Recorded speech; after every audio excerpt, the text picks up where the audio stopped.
participants sont en mode écoute seul.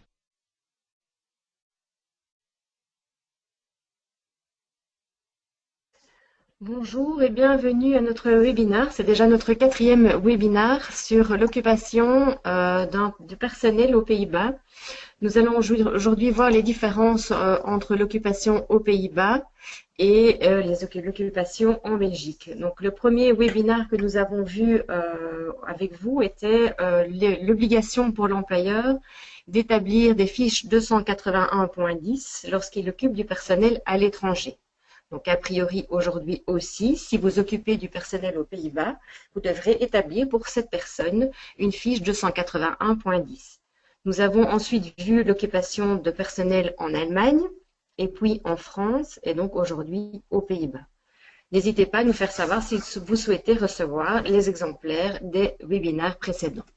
Avant de rentrer dans le vif du sujet, un petit mot concernant l'utilisation de ce webinaire. Donc, durant le webinaire, vous aurez la possibilité de poser les questions via la console que vous avez en haut à droite de votre écran. Vous recevrez une réponse de notre part après le webinaire par email. Alors, la présente session est enregistrée et donc vous la recevrez également à l'issue du webinaire.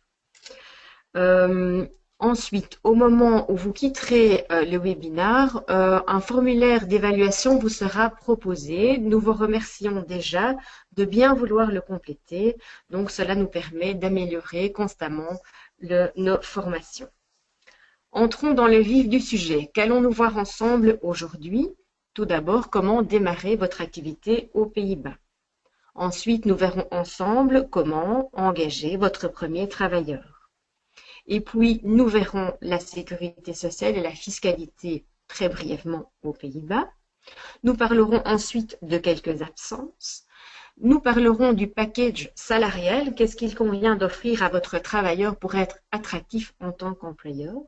Nous parlerons ensuite de l'occupation transfrontalière, donc occupation sur plusieurs territoires. Et nous terminerons par la fin du contrat de travail. Démarrez votre activité aux Pays-Bas. Commençons tout de suite par une petite comparaison entre les Pays-Bas et la Belgique. Tout d'abord, il faut savoir que vous n'êtes pas obligé d'avoir un établissement stable aux Pays-Bas pour y démarrer votre activité. Vous pouvez très bien démarrer à partir de la Belgique. Ensuite, au moment où vous allez vous enregistrer, vous recevrez un Loan Effing Number. Alors, ça correspond plus ou moins à notre numéro d'entreprise en Belgique, mais il faut savoir, et nous la verrons un peu plus en détail au cours des slides suivants, que ce Loan Effing Number aux Pays-Bas est un numéro unique, alors qu'en Belgique, on a le numéro d'entreprise, mais on a aussi un numéro d'ONSS. Alors, aux Pays-Bas, il y a une division qui est faite en secteurs. En Belgique, on parle de division au niveau commission paritaire. Alors, une fois que vous savez dans quel secteur vous tombez aux Pays-Bas, il est possible que des CCT aient été prises par le secteur, mais ce n'est pas automatique. Il y a donc des secteurs où il n'y a pas de CCT qui ont été prises. En Belgique aussi, vous avez des CCT, donc des conventions collectives de travail. Aux Pays-Bas, un Loan Effing Number, donc une seule déclaration qui reprend à la fois les données sociales et les données fiscales, alors qu'en Belgique, vous avez une déclaration à l'ONSS et une déclaration au niveau du précompte professionnel, au niveau du fisc. Analysons un peu plus en détail la question du Loan Effing Number.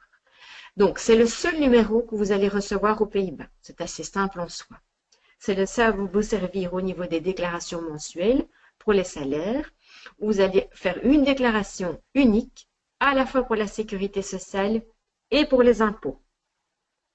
Il faut savoir aussi aux Pays-Bas que contrairement à la Belgique, vous n'avez pas d'affiliation obligatoire lorsque vous engagez du personnel. En Belgique, vous engagez du personnel, vous avez la possibilité de vous affilier à un secrétariat social, mais vous allez aussi devoir vous affilier, c'est obligatoire, à une caisse d'allocation familiale, une compagnie d'assurance accident du travail, un service externe de prévention et de protection. Aux Pays-Bas, ce n'est pas obligatoire, mais il faudra quand même vérifier, en fonction du secteur dans lequel vous tombez et des conventions collectives de travail prises par ce secteur, si ça n'est pas imposé au niveau du secteur par une convention collective de travail. Toutefois, il est à noter, même si ça n'est pas obligatoire, qu'il est très intéressant et plutôt vivement conseillé de prendre au moins 3 affiliations. Arbodienst, Verzuimverzekering et Pensioenverzekering. Le premier, Arbodienst, correspond plus ou moins à notre service externe de prévention et de protection. Ils vous aideront notamment en cas de maladie du travailleur à mettre en place des systèmes de guidance pour celui-ci, c'est très particulier, j'y reviendrai. Verzuimverzekering, c'est une couverture d'assurance en cas de maladie de longue durée du travailleur. Et Pensioenverzekering, ça correspond plus ou moins chez nous à notre assurance de groupe. Division en secteurs aux Pays-Bas, je vous l'ai dit, et les conventions collectives de travail. Alors, en tant qu'employeur, vous tombez automatiquement dans un secteur. Nous avons par exemple le secteur 17, commerce de détail, ou le secteur 44, tout ce qui est prestation de services d'affaires. Ça correspond plus ou moins chez nous à notre commission paritaire 200. Maintenant, ce n'est pas parce que vous tombez dans un secteur que ce secteur aura conclu une convention collective de travail qui vous concerne. Vous pourriez très bien tomber dans un secteur ou une partie de secteur, vente de meubles en bois par exemple, et que ce secteur n'ait pas conclu de convention collective spécifique à votre activité. Alors, il faut savoir aussi, et c'est important, que la façon dont va être déterminée dont on va déterminer votre secteur d'activité ne dépend pas de l'activité que vous exercez aux Pays-Bas, mais de l'activité de la société mère, donc a priori de l'activité que vous exercez en Belgique. Donc évidemment, ça peut avoir une influence sur le secteur dans lequel vous allez tomber aux Pays-Bas. Là, de nouveau, ici, faites-vous aider par un provider local parce que c'est comme ça que vous pourrez déterminer concrètement à quel secteur vous appartenez, de manière correcte aussi, et c'est de cette façon-là que vous pourrez savoir si oui ou non des conventions collectives de travail ont été prises dans les secteurs dans lesquels vous êtes tombé, auxquels vous appartenez, pardon. Donc maintenant que vous savez comment vous pouvez démarrer votre activité aux Pays-Bas, vous allez procéder à l'engagement de votre premier travailleur. Idéalement, un travailleur présent aux Pays-Bas qui sera donc soumis au droit du travail hollandais, sécurité sociale aux Pays-Bas et impôts aux Pays-Bas. Alors, évidemment, en tant qu'employeur belge, vous allez vous poser comme question, est-ce que je dois faire aux Pays-Bas comme en Belgique une dimona? Non, aux Pays-Bas, il n'y a pas de déclaration préalable à l'embauche de dimona à faire. Avant, il y avait ce qu'on appelait EDM, mais ça n'existe plus maintenant. Aux Pays-Bas, par rapport à la Belgique, il n'y a pas de contrôle médical. Et évidemment, comme je vous l'ai dit, le travailleur travaillant aux Pays-Bas, eh bien, vous devrez rédiger avec lui, même si vous êtes une entreprise belge, un contrat de travail de droit néerlandais.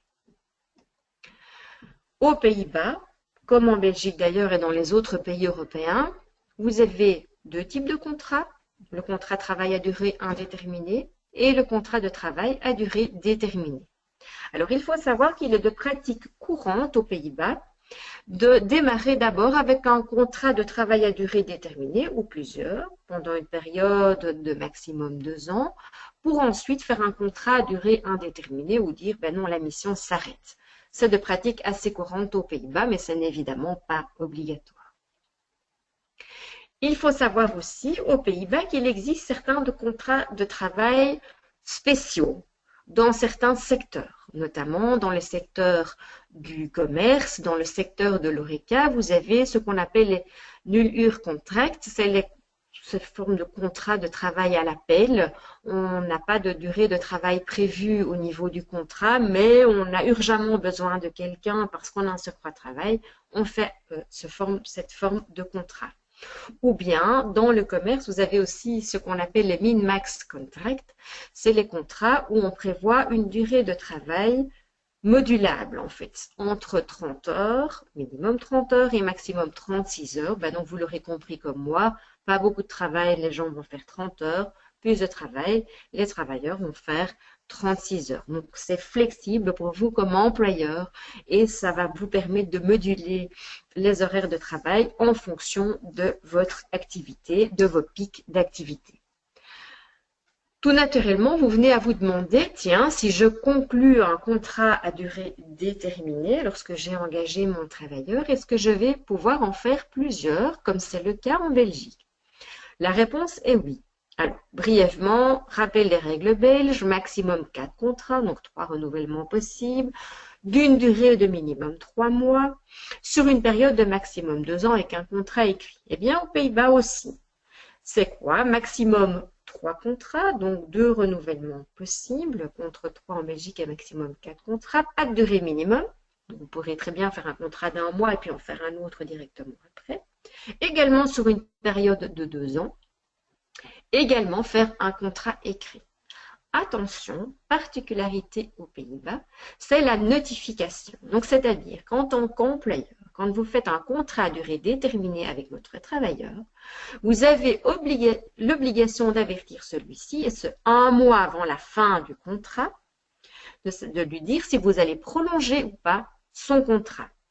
L'idée étant évidemment de dire que si vous ne prolongez pas le contrat, que vous n'allez pas faire un autre contrat par après, qu'il puisse en fait prendre le temps de chercher un nouvel emploi. Alors, qu'est-ce qui se passe si vous oubliez de le prévenir que vous ne voulez pas prolonger le contrat? Eh bien, dans ce cas-là, vous serez automatiquement reparti dans un deuxième contrat ou un troisième contrat avec celui-ci, dans les mêmes conditions que le premier contrat que vous aviez fait. Si vous aviez fait un contrat de 3 mois, ben vous serez parti dans un nouveau contrat de 3 mois. Que se passe-t-il maintenant si vous ne l'informez pas et que vous ne souhaitez absolument pas poursuivre la relation de travail à l'issue du premier contrat? Bien, dans ce cas-là, vous serez tenu de payer une amende, en général équivalente au mois de notification que vous n'avez pas donné à votre travailleur. Alors, quelles sont les mentions que vous allez devoir insérer dans ces contrats, donc contrats de travail de droit néerlandais? C'est des mentions assez classiques.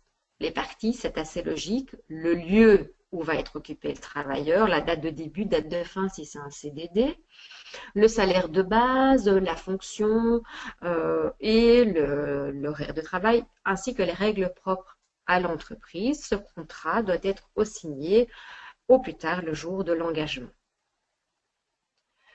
Alors, bon, petite comparaison entre le système belge et le système hollandais.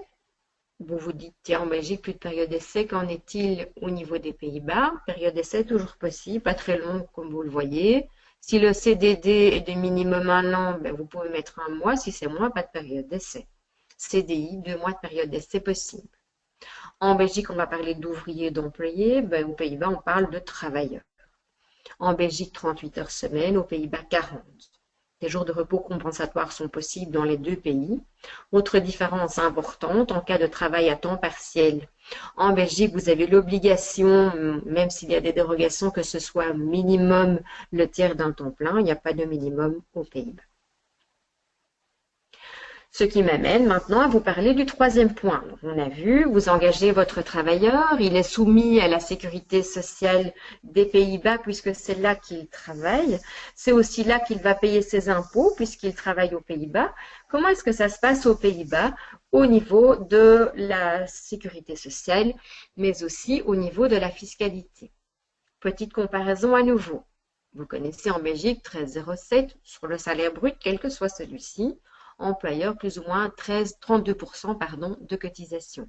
Obligation d'une multitude d'affiliations, dont notamment l'assurance accident du travail.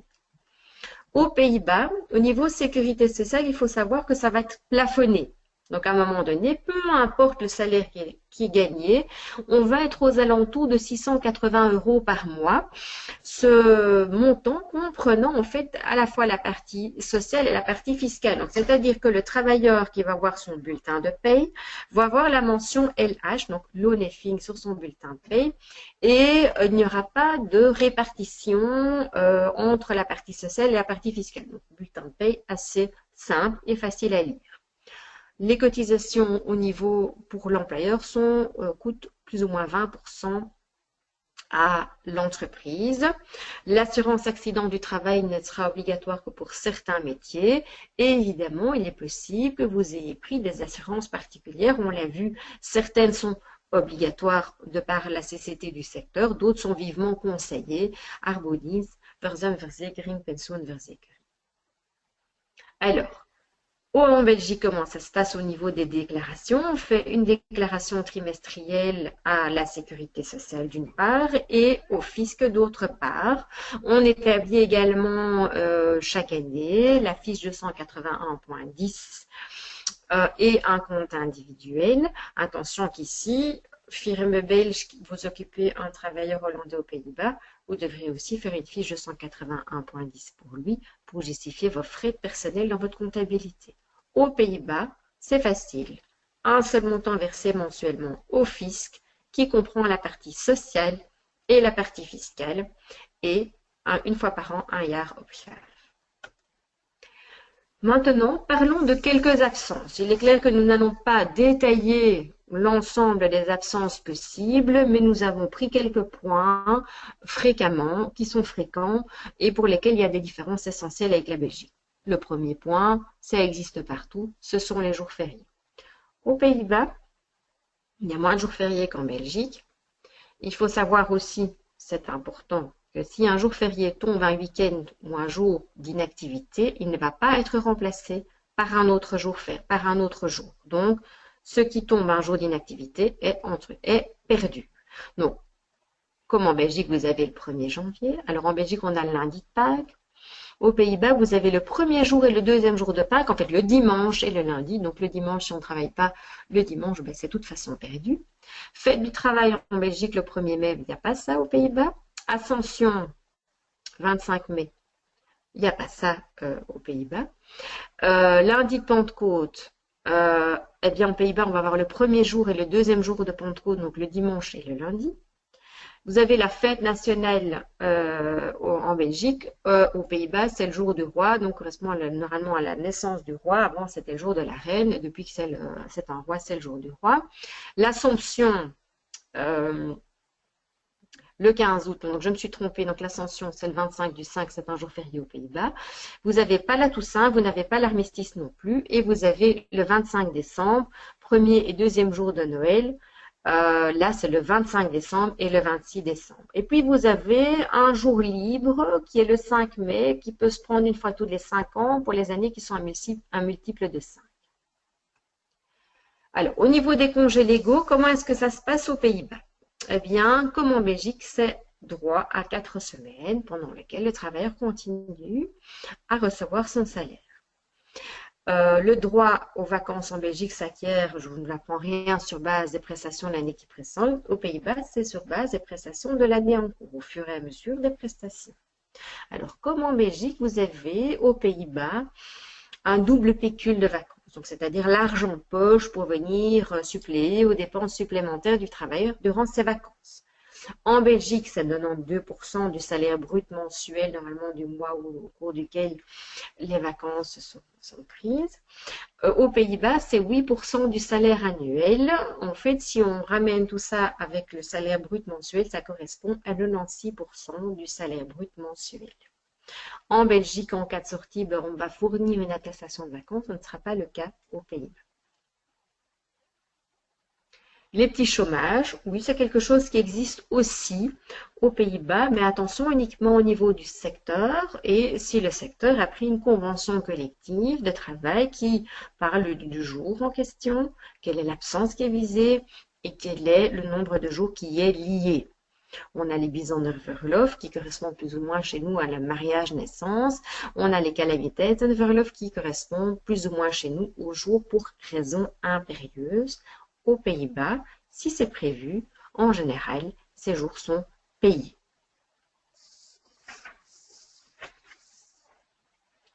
Alors, maladie. Là, je pense effectivement qu'il faut que j'attire votre attention sur la façon dont ça se passe aux Pays-Bas.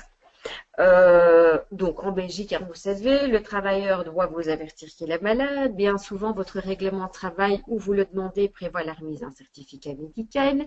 Vous savez, règle générale, hein, que c'est un mois de salaire garanti à verser immédiatement et qu'après le travailleur tombe à charge de la mutuelle. Mais vous croyez vous connaissiez un petit peu le système et que c'était semblable aux Pays-Bas. Ce n'est pas vraiment le cas. Aux Pays-Bas, le travailleur doit vous avertir. Il n'a pas l'obligation de remettre un certificat médical, mais par contre, il a l'obligation de participer et de collaborer aux canaux de réintégration possibles. Donc ça, c'est un système très différent aux Pays-Bas. Aux Pays-Bas aussi, il faut savoir qu'il aura 2 jours d'attente sans salaire. Mais qu'après, il aura droit à un salaire garanti pendant 2 ans. Alors, 2 ans, c'est au niveau national aux Pays-Bas. Il peut y avoir des modulations par secteur, mais retenez, intervention pendant 2 ans, c'est très long, d'où les assurances que l'on prend. Et aussi, pendant cette période-là, il y aura toute une série d'obligations que vous devrez, vous, employeur, mettre en place, qui est prévue par une loi aux Pays-Bas, et obligation aussi pour les travailleurs de collaborer à la bonne réussite et à ces obligations de réintégration mises en place. Alors là, vous allez me dire, oui, mais moi, je suis en Belgique, j'emploie quelqu'un aux Pays-Bas, comment est-ce que je me débrouille pour savoir ce que je dois faire et ce que je dois mettre en place? Justement, là, intéressant d'avoir conclu d'être affilié à un service Arbodienst, parce que eux, justement, vont pouvoir vous aider pour mettre en place ces obligations prévues par la loi et vous aider à permettre aux travailleurs de participer à ces canaux de réintégration. Donc, en général, après 6 semaines, on peut avoir un contrôle médical. Après 8 semaines, il y a un rapport qui va être fait et ainsi de suite durant cette période, cette fameuse période de 2 ans, durant laquelle le travailleur a droit à des indemnités.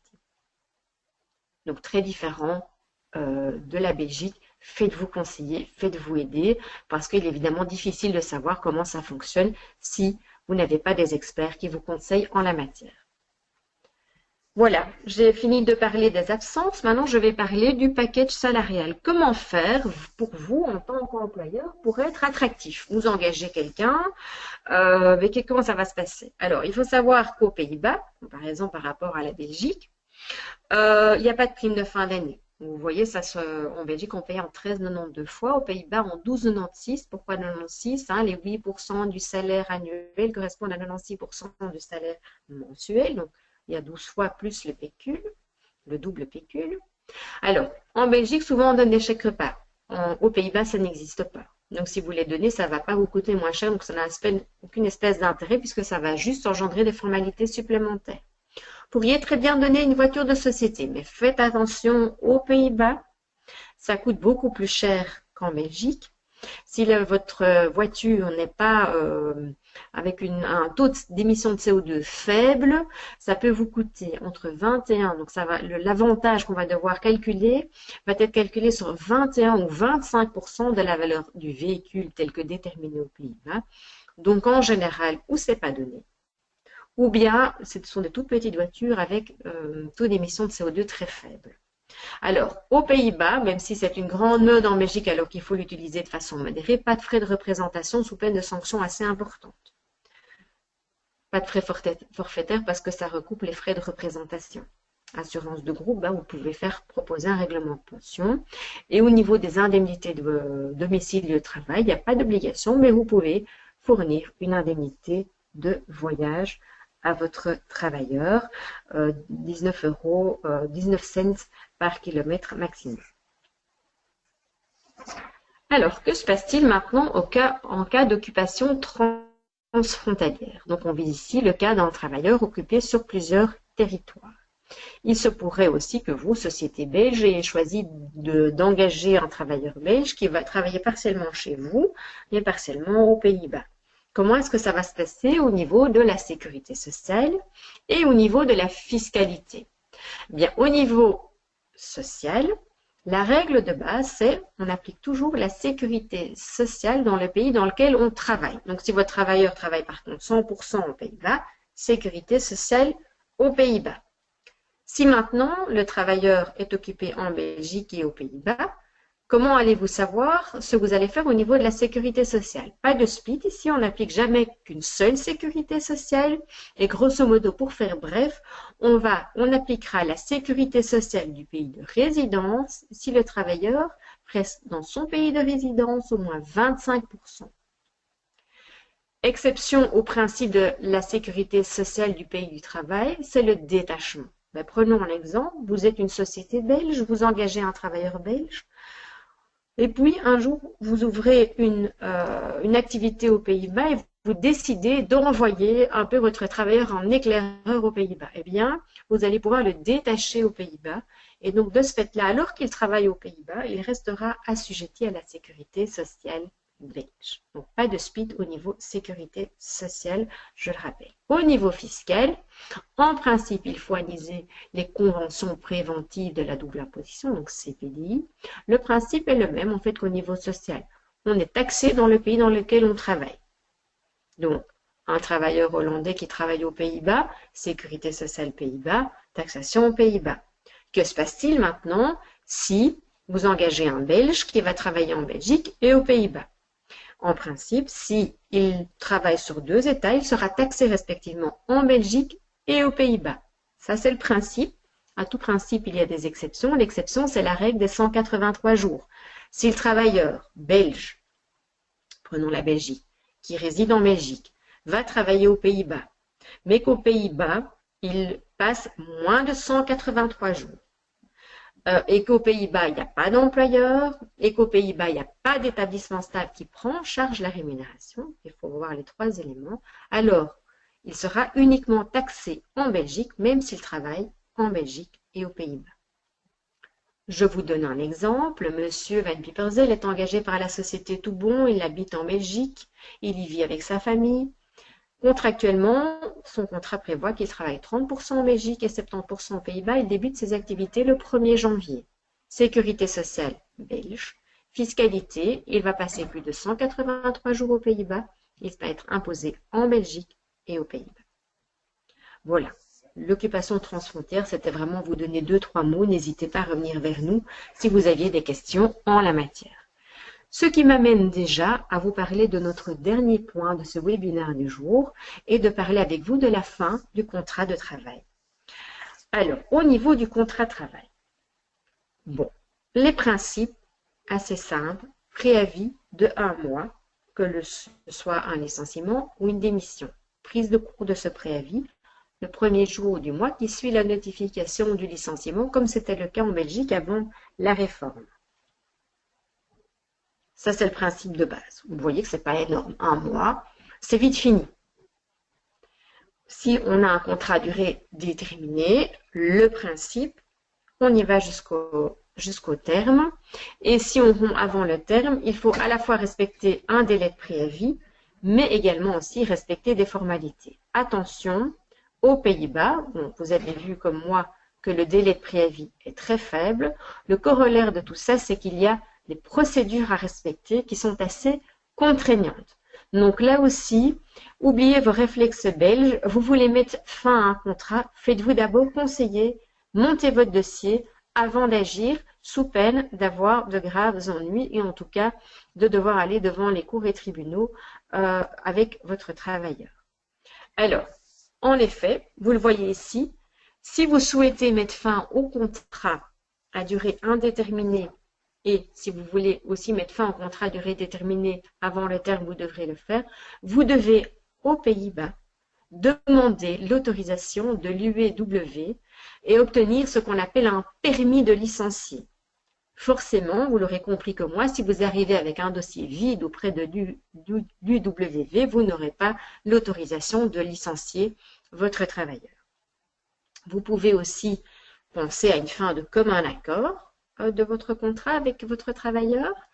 Attention, en Belgique, hop, fin de commun accord, on fait ça, on rédige une convention, aujourd'hui le contrat prend fin.